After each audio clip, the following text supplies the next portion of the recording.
among the most annoying calls to deal with, and they can open the door to scams.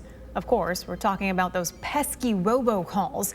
They number in the tens of billions per year and even target people on the do not call registry. But you don't have to be victimized by them. In a special report, TV5's Scott Walczek shows there's a profitable way to let robocallers know they've just dialed the wrong number. We all hate one thing, and that is robocalls. They just keep calling and calling. Please call on our department number. I was getting so many of these calls every day, I literally couldn't get anything done. Relentless robocallers are persistent and can disguise their numbers, trying to get you to pick up the phone. And if you do, they try to sell you almost anything. You have the car warranty calls, health insurance calls, vacation club, solar panel. As soon as they hang up with you, they're calling the next guy. If your phone's always ringing off the hook, it may not surprise you to hear Michigan had more than 1 billion robocalls last year, according to the Attorney General. But what might surprise you is people have found a way to turn these annoying calls into cash. The number one way to make them stop calling is to get them in their pocketbook. Make them pay you a couple $1,000s, and you'd be amazed how quickly you end up on internal do not call lists. Doc Compton is the founder of robocalls.cash. He sells a $47 kit that teaches you how to turn those annoying calls into money.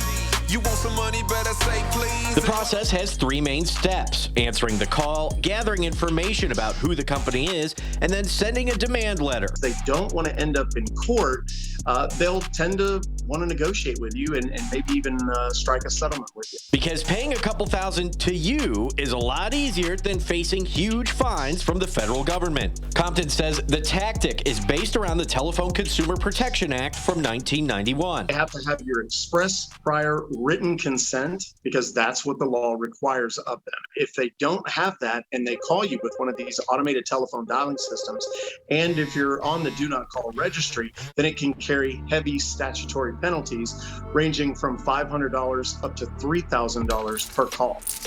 Sounds like good money, but Compton emphasizes it's not a get-rich-quick scheme and can be an intensive process, but it has had success. There are tons of people that they lost their job because of COVID, and the money that they made through settlements was actually enough to keep them afloat until they found another job. One successful mid-Michigander is Mike Shara and his wife. Any idea how much money you guys have made?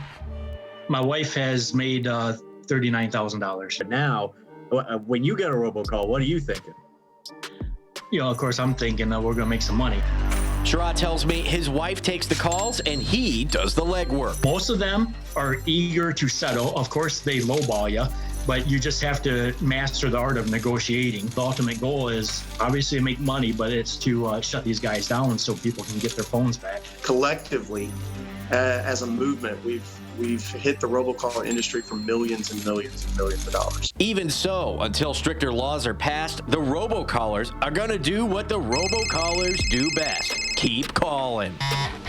And I've had many conversations with robocallers who have told me unequivocally that they're not going to stop. Second attempt, we begin with legal proceeding. Change the laws, you can change the technology, we'll find a way around it, because we simply make too much money to stop. Compton says Congress needs to bring about heavier fines for robocallers and cover attorney fees, incentivizing law firms to stand up for consumers. But until then, the consumers have to stand up for themselves. In the meantime, we'll keep putting the word out there. We'll keep making money.